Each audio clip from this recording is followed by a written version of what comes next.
ओम शिव गोरक्ष गुरु गोरखनाथ मंदिर Ismailpur YouTube channel में आपका हार्दिक स्वागत है। आशा करता हूँ सभी स्वस्थ होंगे।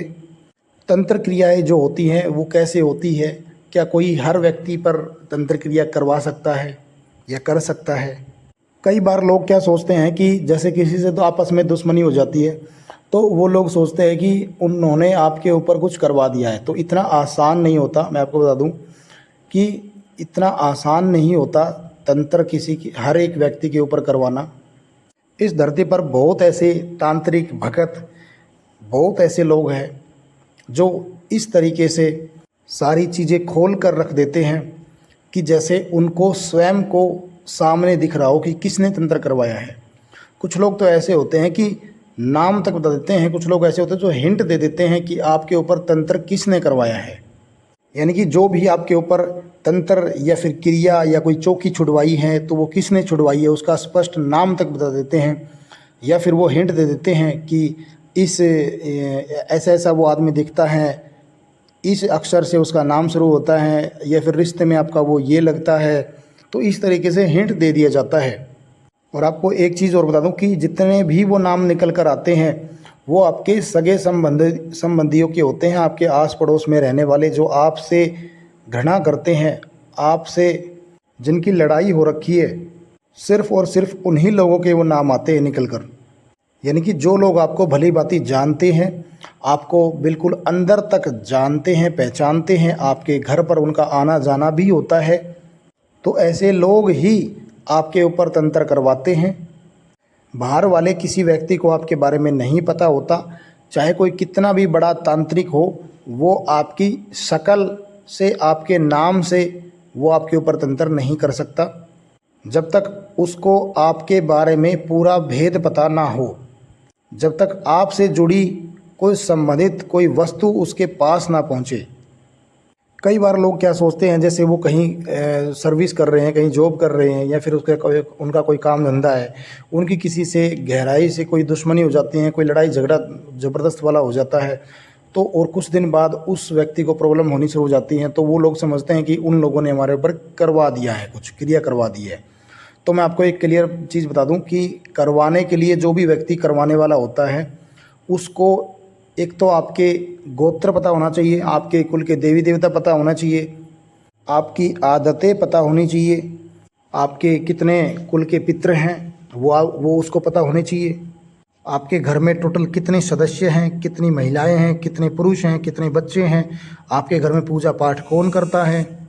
अब जितनी भी मैंने आपको ये चीज़ें बताई है, साथ में जो भी आपसे जुड़ी हुई वस्तु है, कपड़े हैं, आपके नाखून हैं, आपके बाल हैं, यानी कि आपसे संबंधित जो भी जुड़ी हुई चीज़ें हैं जिनको आप यूज करते हैं, वो उस व्यक्ति के पास होनी चाहिए।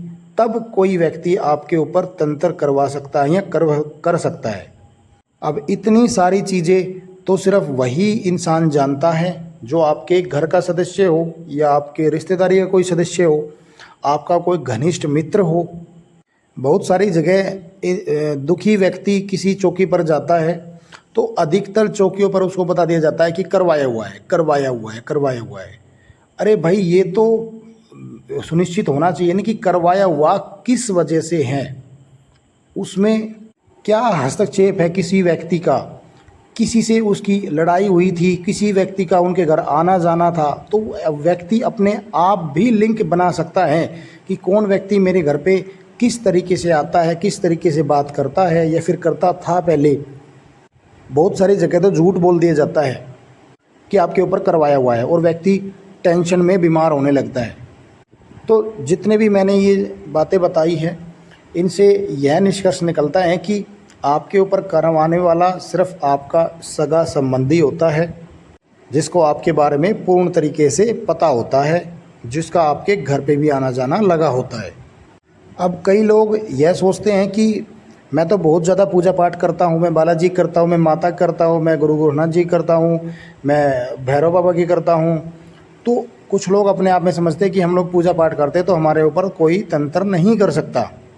लेकिन जब उनकी दिक्कतें बढ़नी शुरू होती हैं, जब उनको एहसास होता है कि हाँ कुछ तो है, जैसे कमाई कितनी भी कर लें, खर्चे एकदम से कुछ ना कुछ निकल कर आ जाना, बरकत ना होना, घर में एकदम से अचानक से बीमारी आ जाना, डॉक्टरों के द्वारा वो ठीक ना होना, घर में अनहोनी होना, या फिर घर में अकस्मात एकदम से लड़ाई हो जाना छोटी छोटी बातों पर, घर में किसी एक दो व्यक्ति की बुद्धि बन जाना, उनको चाहे आप कितना भी समझा लो परंतु वो अपने ही दिमाग से चलेंगे और उनका जो दिमाग होता है वो एकदम मिट्टी हो गया होता है, वो बस गलत रास्ते पर चलेंगे, वो सही रास्ते पर नहीं चलेंगे। चाहे उनको लाख बार समझा लो, उनको मार लो, पीट लो, कैसे भी समझा लो। बच्चे कई बार इस तरीके से हो जाते हैं कि उनको कितना भी कुछ समझा लो वो नहीं समझ पाते हैं, यानी कि घर के अंदर एक ना एक परेशानी आनी शुरू हो जाती है।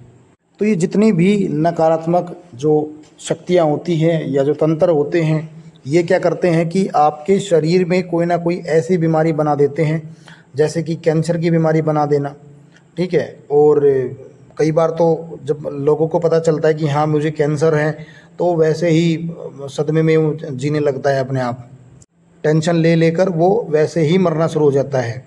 अगर उसको समय से किसी अच्छे भगत के पास दिखा दिया जाता है तो उसका जब इलाज हो जाता है सही तरीके से, तो वो कैंसर भी ख़त्म हो जाती है। भले ही डॉक्टर ने वो कैंसर डिक्लेयर की हो, ठीक है, बाद में जब इलाज होने के बाद, भगत के पास इलाज होने के बाद जब वो अपना टेस्ट करवाते हैं तो वो देखते हैं कि उनको तो कैंसर ही नहीं है। आपने बहुत सारे ऐसे बड़े बड़े सिद्ध पीठ स्थान भी आपने देखे होंगे जहाँ पर लोगों की, बहुत सारे लोगों की कैंसर तक भी ठीक हुई है, बड़ी बड़ी बीमारियाँ उनकी ठीक हुई है। तो वो सिर्फ यही होता है कि उन शक्तियों का प्रभाव होता है, वहाँ पर जो ऊर्जा विराजमान होती है उनका प्रभाव होता है कि वो डॉक्टर की बीमारी को भी हटाने में, काटने में सक्षम होती हैं। क्योंकि जितनी भी बीमारियां बनाई हुई होती हैं वो नकारात्मक ऊर्जाओं के कारण बनाई हुई होती हैं। तो नकारात्मक ऊर्जा जब ख़त्म हो जाती हैं तो वो बीमारी भी ख़त्म होती चली जाती है। क्योंकि भाई जितनी भी जो नकारात्मक शक्तियाँ होती हैं वो आपके शरीर में धीरे धीरे आपके ब्लड में रम जाती है, आपकी मांसपेशियों में चढ़कर बैठ जाती है और नई नई बीमारियों को उत्पन्न कर देती है। बहुत जगह आपने देखा होगा कि किसी भी घर का अगर बंधन भी हो रखा है तो बंधन को खंडित कर दिया जाता है किसी के द्वारा। जैसे घर के अंदर मांस के टुकड़े फेंक देना, घर में खून के छींटे मिलना, घर में लौंग पड़कर डाल देना, घर में पीली सरसों पड़कर डाल देना। और जब वो लोग ऐसा कर देते हैं तो घर के जो पितर होते हैं, देवता होते हैं, वो बाहर हो जाते हैं, वो गंदे हो जाते हैं, रुष्ट हो जाते हैं, वो बाहर हो जाते हैं।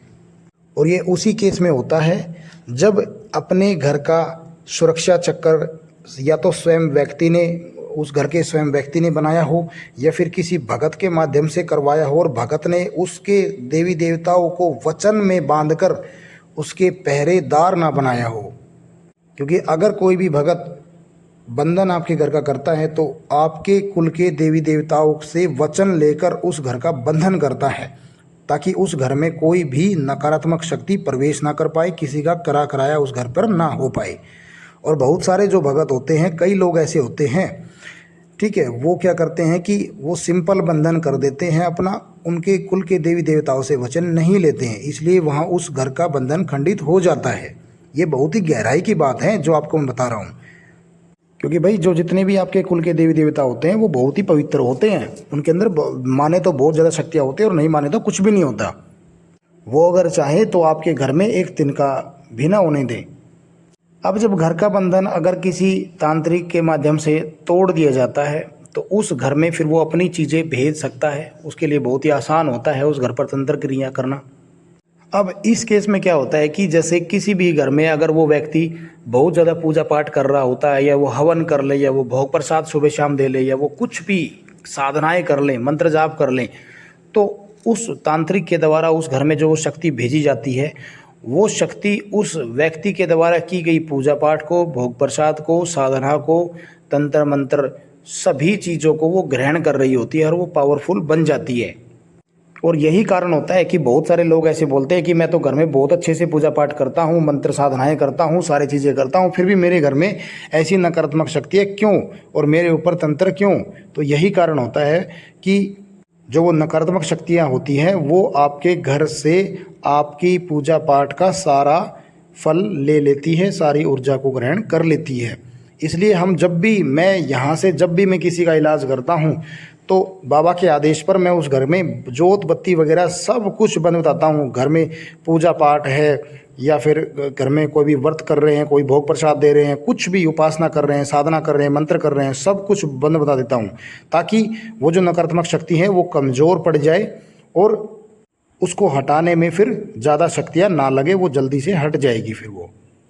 अब आप कितनी भी पूजा पाठ करोगे वो नकारात्मक शक्ति ग्रहण करेगी और आपके घर में कलेश उत्पन्न करेगी, आपके साथ उतनी ही दिक्कतें बढ़ती चली जाती है। सकारात्मक शक्तियों को जब ठीक प्रकार से उनको भोग प्राप्त होता है तो वो आपके घर में सकारात्मक माहौल उत्पन्न करती हैं, आपके घर में खुशियाँ आती है, आपके घर में आमदनी होती है, आपके तमाम रुके हुए कार्यों को बनाती है। तो ये फ़र्क होता है नकारात्मक शक्तियों के भोग प्रसाद ग्रहण करने में और नकारात्मक शक्तियों के भोग प्रसाद ग्रहण करने में। तो आज आपको इस वीडियो से ये माध्यम से आपको ये पता चला कि आपके ऊपर तंत्र कौन कौन करवा सकते हैं और कैसे कैसे करवा सकते हैं। तो मैं आशा करता हूँ कि दी हुई जानकारी से आप संतुष्ट होंगे।